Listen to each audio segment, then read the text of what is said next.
मैं आत्मा में देख रहा हूं एक स्कूल को जहां पर सब बच्चे बीमार हो गए हैं। अभी अभी परमेश्वर मुझे दिखा रहा है, यहां बैठे बैठे खाने की वजह से, पान पीने की वजह से। प्रार्थना करते खुदा बाप, जो तूने दिखाया है, तेरा आत्मा उन बच्चों को, उस सारे सिस्टम को छुए, अंधकार की शक्तियां और उसकी सारी योजनाओं को हम खत्म करते हैं खुदावन। शैतान की योजनाएं नाश हो मेरे पिता परमेश्वर। तेरा आत्मा जुम्बिश करे। अपने हाथों को उठाओ, क्योंकि खुदा बाप की आत्मा से मैं देख रहा हूं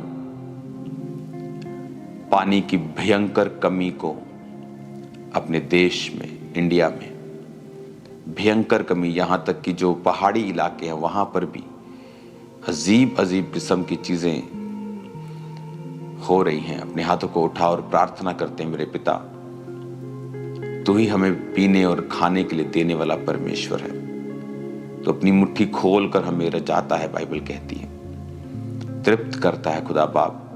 अपने देश की बेहतरी के लिए हम प्रार्थना करते हैं प्रभु यीशु के नाम में। अपने देश के प्रधानमंत्री के लिए, अपनी स्टेट के मुख्यमंत्री के लिए प्रार्थना करते हैं खुदावन। उनकी सेहत के लिए प्रार्थना करते हैं खुदावन। तेरा हाथ उन पे आए, प्रार्थना करते हैं खुदावन प्रभु यीशु मसीह के पवित्र नाम में। आमीन, आमीन। Hallelujah, hallelujah, hallelujah, hallelujah, hallelujah. खुदावन की उपस्थिति आपके बीच में मौजूद है चर्च। खुदावन की प्रेजेंस आपके बीच में मौजूद है राइट नाउ। वो आपके हृदयों में शांति को दे रहा है।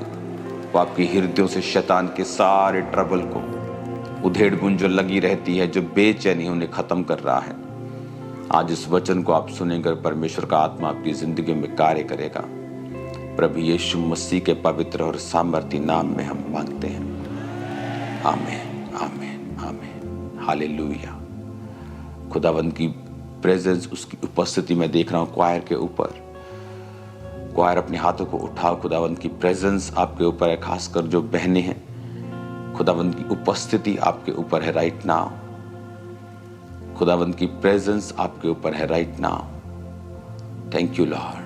वो आपको फिल कर रहा है, वो आपको भर रहा है उसकी उपस्थिति से, उसके मसे से, उसकी सामर्थ से। इन जीसस नेम।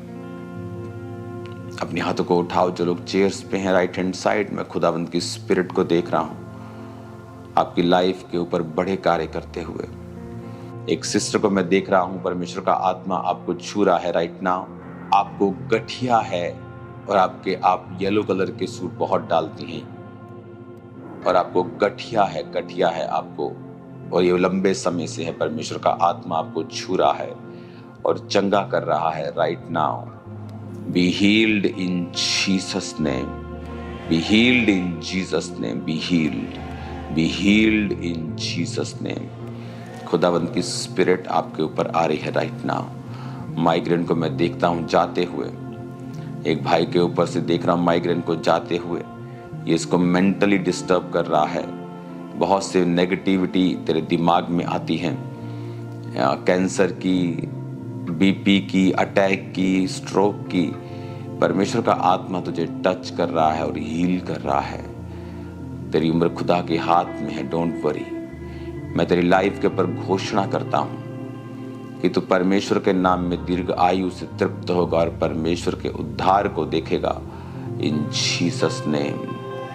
खुदावंद का आत्मा आपको छू रहा है और ब्लेस कर रहा है आज। प्रभु यीशु मसीह के पवित्र नाम में हम मांगते हैं। आमीन, आमीन, आमीन। हालेलुया। ऊंची आवाज में कहो हालेलुया, हालेलुया, हालेलुया, हालेलुया।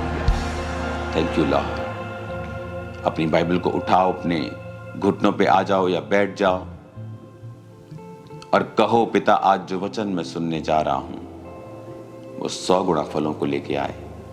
अंधकार की शक्तियां इन वचनों को चुरा ना सके। प्रभु यीशु मसीह के पवित्र नाम में। आमीन, आमीन, आमीन। एक हाथ को उठाकर फिर से कहो, आज जो कुछ मैं सुनूंगा, मैं वायदा करता हूं, मैं इसे मानूंगा और मैं इसका प्रचार करूंगा। और मैं अपने परिवार में भी ये देखूंगा कि वो लोग भी इस वचन को फॉलो करें। इन जीसस नेम, आमीन। तारीफ करो जोर से, जोर से, जोर से, जोर से। स्वागत है खुदावंद की प्रेजेंस में। मैं आपसे बहुत हजारों किलोमीटर दूर हूं और 2-3 दिन में फिर मेरी फ्लाइट है।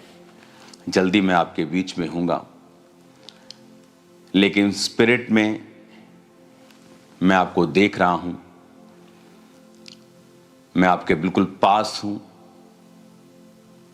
सब कुछ परमेश्वर का आत्मा आपके बीच में कर रहा है। आज जो मैसेज खुदावंद ने मुझे दिया है आप लोगों के लिए, अगर आप उसे समझ जाएंगे तो लाइफ स्ट्रगल नहीं रहेगी।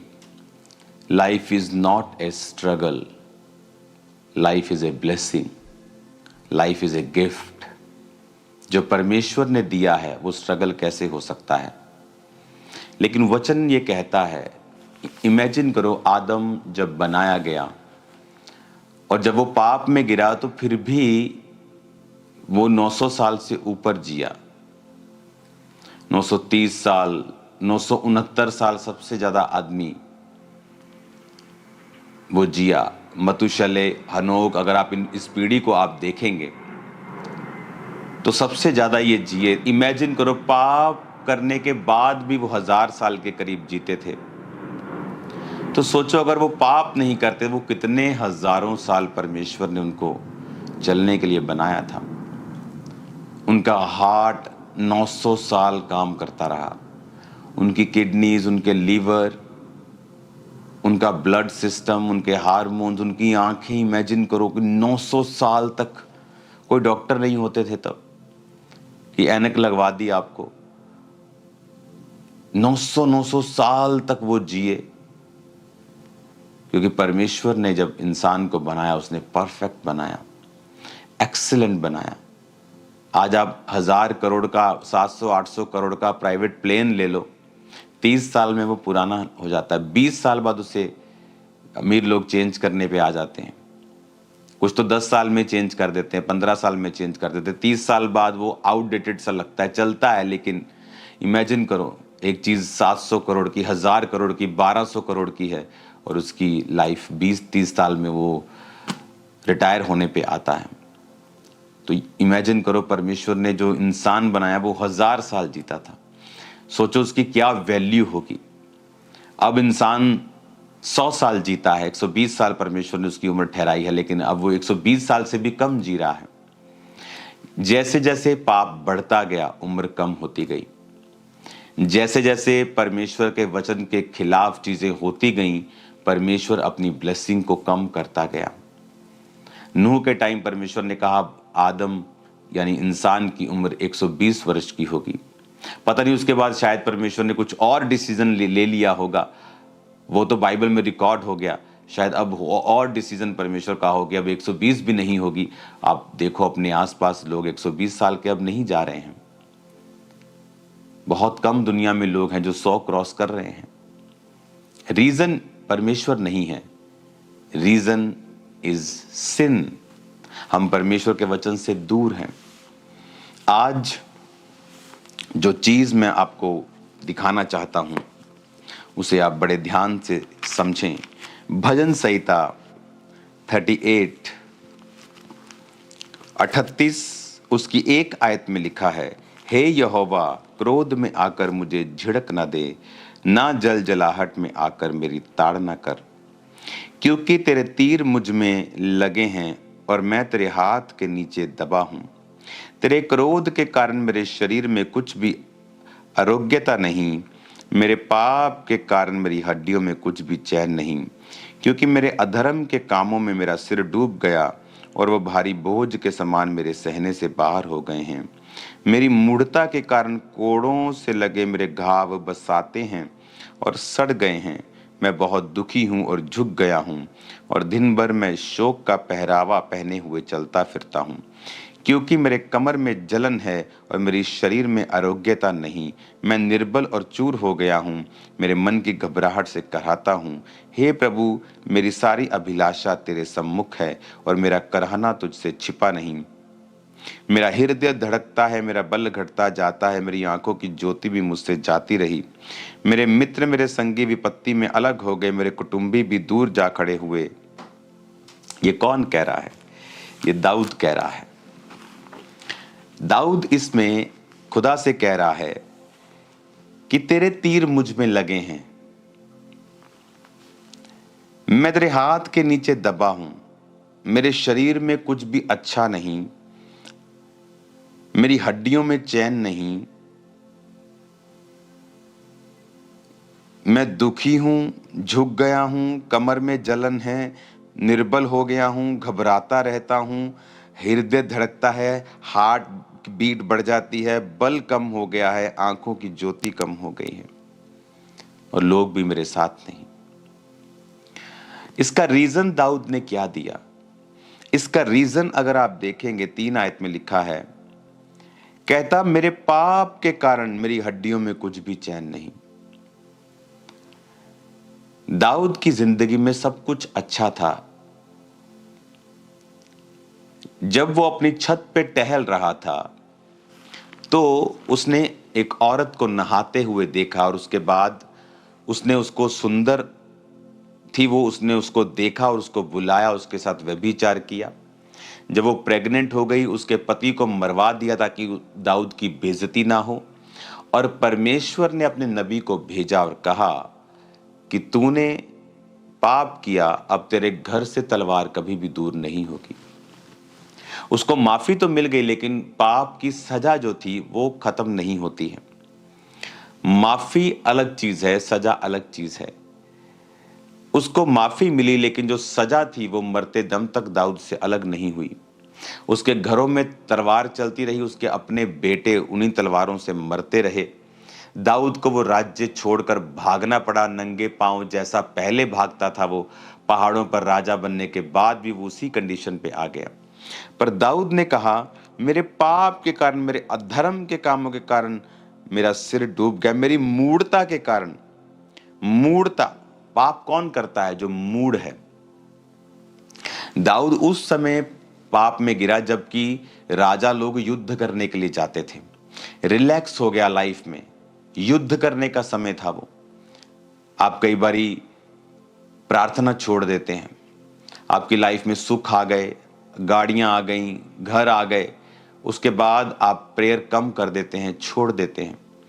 सुख आ गया, शादियां आ गई, घरों में बड़े बड़े फंक्शन आ गए, आपने प्रार्थना करनी छोड़ दी।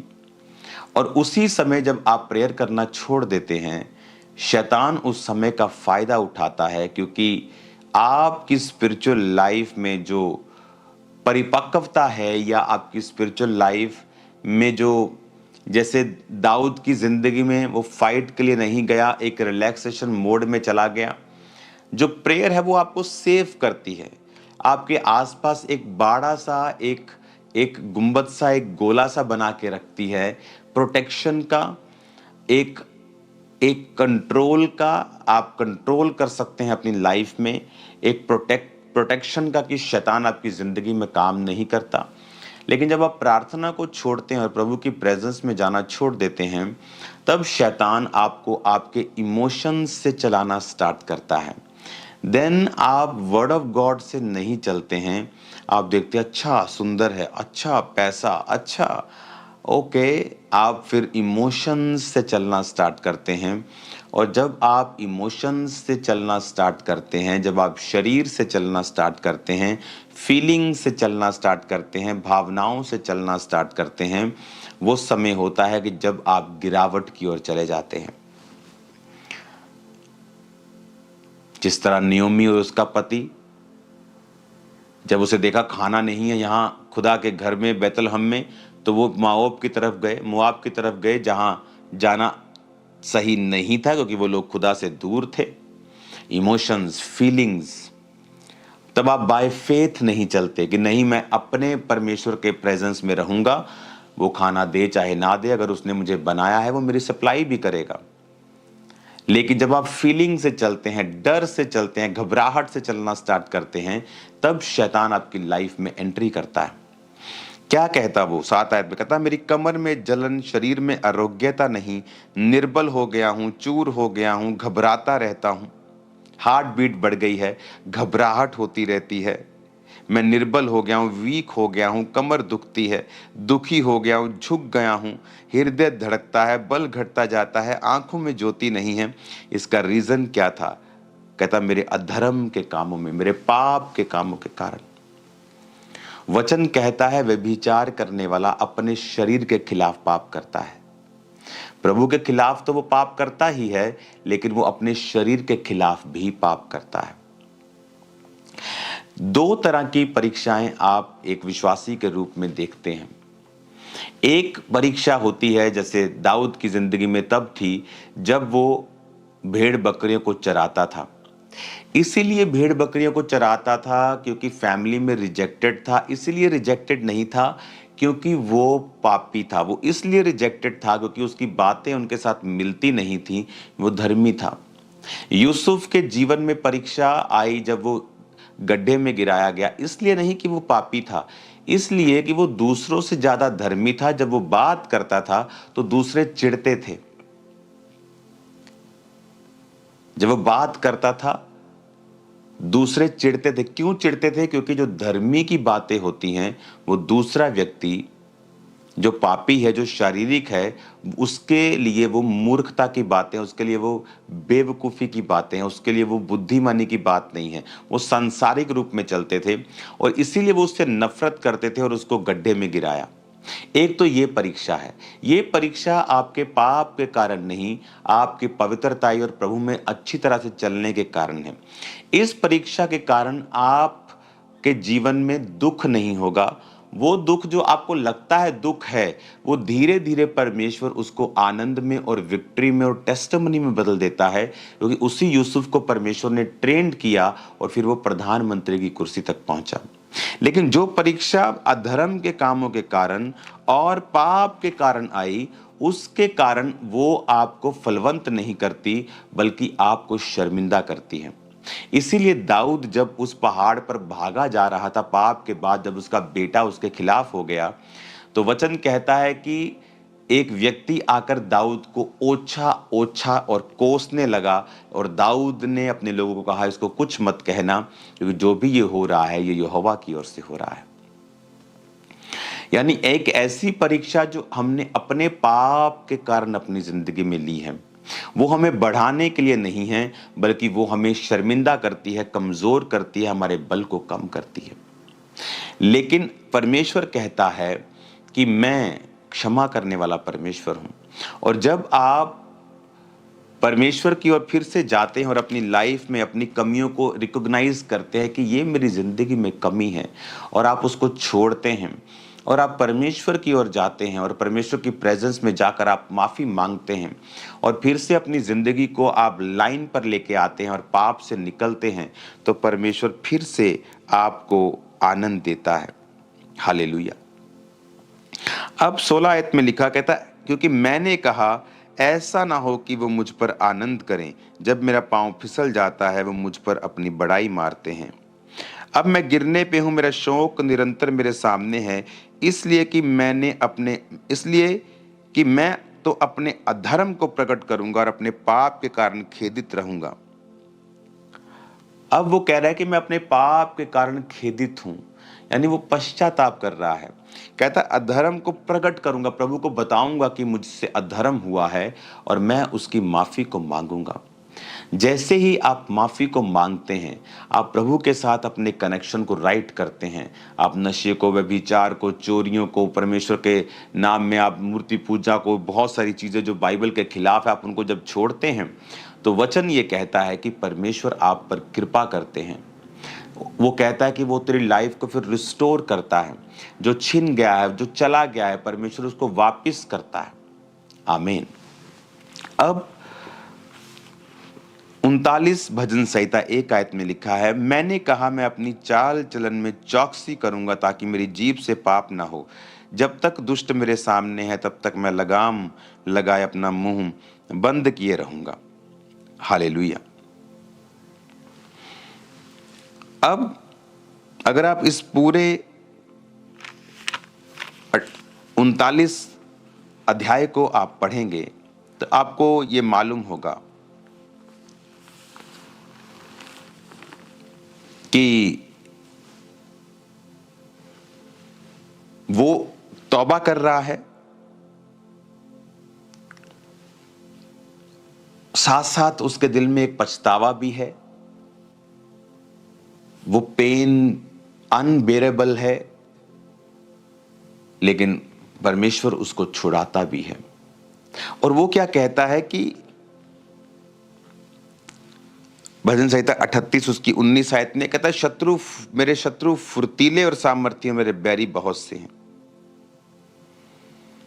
अब यहां पर वो एक चीज को बयान कर रहा है जो 16 आयत में लिखा है, क्योंकि मैंने कहा ऐसा ना हो कि वो मुझ पर आनंद करें। यानी जब आप पाप करते हैं तो आप अपने शत्रु को आनंद करने का मौका देते हैं। जब आप पाप करते हैं तो आपका शत्रु ये सोचता है कि उसने आप पर अटैक किया और वो कामयाब हो गया, पर वचन कहता है कि शत्रु कभी भी क्रिश्चियन व्यक्ति पर कामयाब नहीं होता। वो आएगा और शर्मिंदा होकर जाएगा। आपने देखा है ये होते हुए, एक बार नहीं खामरा चर्च, थाउजेंड्स टाइम, सैकड़ों सैकड़ों सैकड़ों के सैकड़ों बार आपने देखा है चर्च में पूरा होते हुए। शत्रु उठा, आया, शर्मिंदा हुआ, 7 दिशाओं से भागा, फिर खड़ा हुआ, फिर शर्मिंदा हुआ। क्यों? क्योंकि कोई भी अटैक आप पर नहीं चलता जब तक आप अपने अधर्म और अपने पाप के कारण शत्रु को मौका ना दें। अब दाऊद ये कह रहा है कि मेरा शत्रु मुझ पर आनंद कर रहा है, प्रभु उसको रोक, मैं अपने पाप को मानता हूं। लेकिन उसे ये प्रार्थना करने की भी जरूरत नहीं पड़ती अगर वो इस पाप में ना फंसता तो, क्योंकि वचन कहता है कि तुम्हारे कारण अन्य जातियों में मेरे नाम की निंदा की जाती है। कि जब तुम पाप करते हो और तुम्हारे जीवन में शैतान अटैक करता है, फिर लोग परमेश्वर को जज करने लगते हैं। वो ये नहीं देखते कि इस व्यक्ति ने पाप किया है, वो परमेश्वर को जज करने लगते हैं, वो पूरी कौम को जज करने लगते हैं। हालेलुया। आज मैं चाहता हूं कि आप एक 1.5 मिनट की वीडियो को देखो, जहाँ एक जगह पर मैं था और सामने बहुत सारे पहाड़ थे। तो मैंने परमेश्वर की आत्मा से अंदर कहा कि परमेश्वर, मैं इन पहाड़ों की ओर देख रहा हूँ, मुझे कोई मैसेज दे तू। मैं इन पहाड़ों की ओर देख रहा हूँ, मुझे तू क्या कहना चाहता है। सडनली परमेश्वर की आत्मा ने मुझसे बात की। पहले आप वो वीडियो को देखो। 2 पहाड़ है सामने, एक ये वाला जो ग्लेशियर है,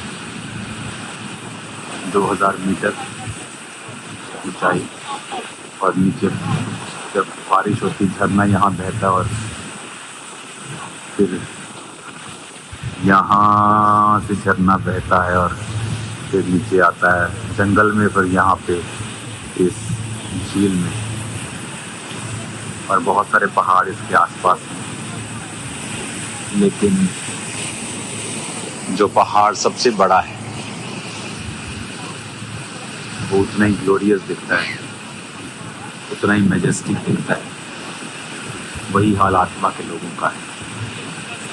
जितने वो आत्मा में बड़े, आत्मिक रूप से परमेश्वर के नज़दीक है सभी पहाड़, लेकिन जो विश्वासी, जो पास्टर्स खुदा के नज़दीक हैं, वो उतने ही मैजेस्टिक और ग्लोरियस और महिमा में दिखते हैं।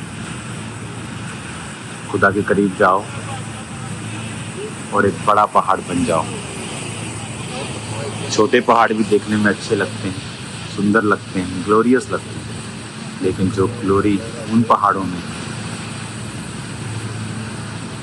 ये आप दुनिया का रेयरेस्ट कॉम्बिनेशन देख रहे हो, जहाँ पे ग्लेशियर है, साथ ही फॉरेस्ट है और साथ ही वो पानी है। ये बहुत ही रेयर कॉम्बिनेशन है दुनिया में, ग्लेशियर, फॉरेस्ट और नदियाँ तीनों एक ही जगह। हालेलुया। आपने उस वीडियो को देखा कि जितने आप स्पिरिचुअली हायर लेवल पे हैं, आप उतने ही ग्लोरियस और मैजेस्टिक हैं। और जितने ही आप स्पिरिचुअली कम लेवल पे हैं, आप दिखने में आप भी अच्छे हैं, बट जो ग्लोरी, जो महिमा, जो एक ऑरा जो उस पहाड़ का है, वो दूसरे पहाड़ों का नहीं है। उसी तरह से जब आप स्पिरिचुअली अपने आप को ग्रो कर जाते हैं, आप स्पिरिचुअली अपने आप को हायर लेवल पर ले जाते हैं, बर्फ भी आप पर पड़ती है, ग्लोरियस भी आप ही लगते हैं। लेकिन जो दूसरे पहाड़ हैं वो भी पहाड़ हैं, लेकिन जो लोग देखना चाहते हैं वो उन पहाड़ों की ओर आकर्षित होते हैं।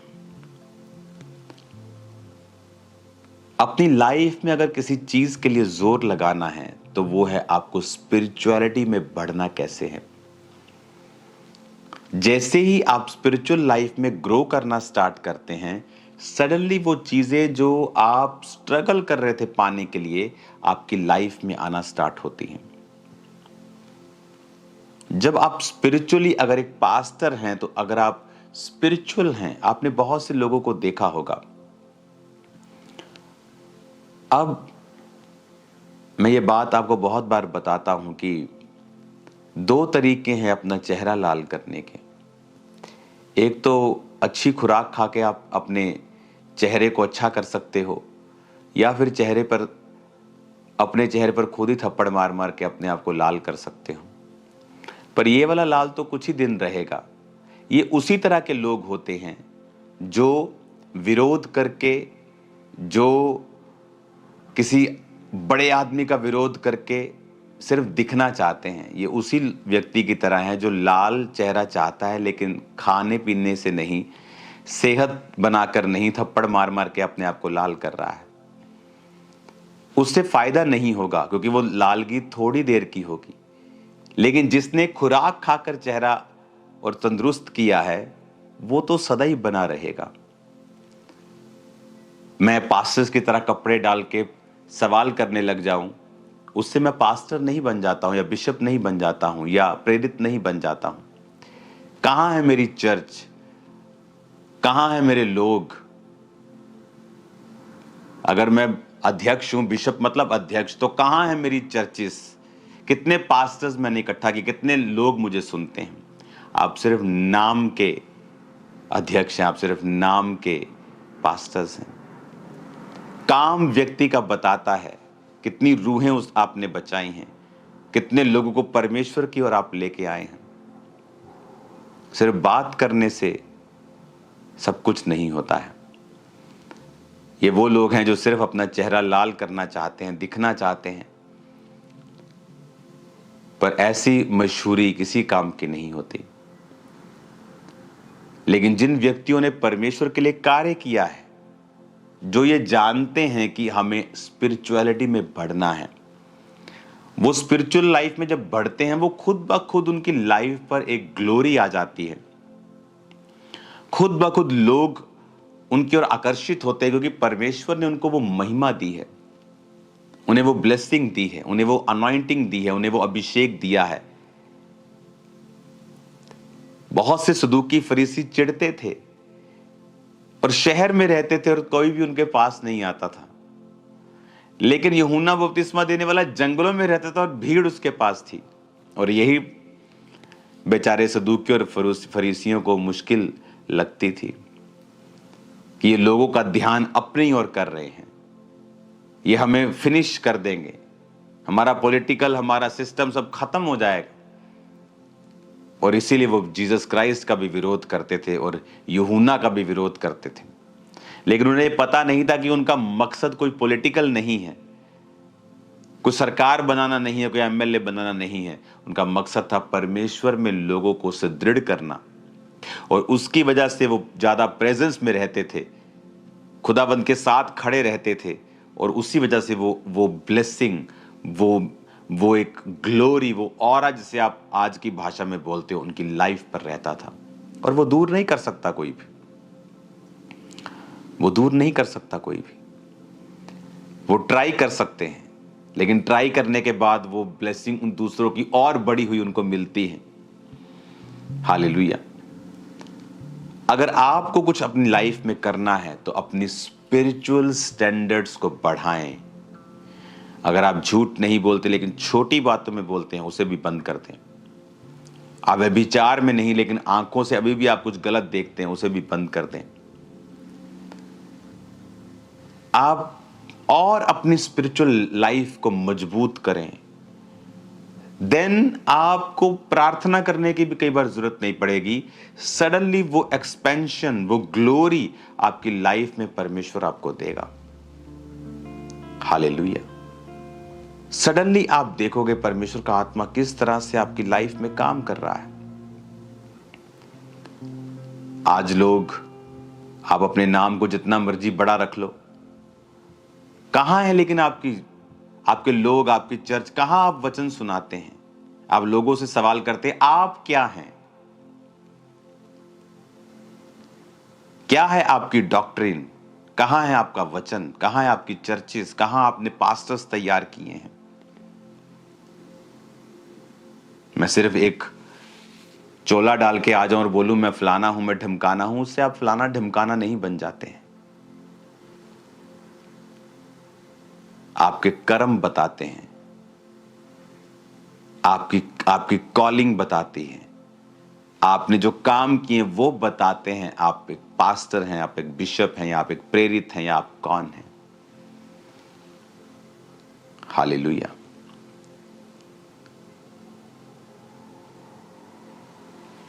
कलीसिया को एक ही बात पर ध्यान देना है कि आपको स्पिरिचुअल लाइफ में ग्रो करना है। जैसे आप स्पिरिचुअल लाइफ में ग्रो करेंगे, सडनली थिंग्स चेंज होंगी। आम पहाड़ का माहौल और एक ऊंचे पहाड़ का माहौल अगर आप जाकर देखेंगे, दोनों में आपको बहुत फर्क दिखेगा। और वही एक व्यक्ति की स्पिरिचुअल लाइफ है। वो किस लेवल पर है, वो सारा माहौल ही चेंज हो जाएगा जब आप हायर लेवल के ऊपर जाएंगे। गैर भाषा बोलें, फालतू की निंदाओं से, चुगलियों से दूर रहें, अपने काम से मतलब रखें, रूहों को बचाएं, पाप से दूर रहें। सडनली आप देखोगे एक बड़े काम को अपनी लाइफ में होते हुए। अपने हाथों को उठाओ, मेरे साथ एक मन हो जाओ।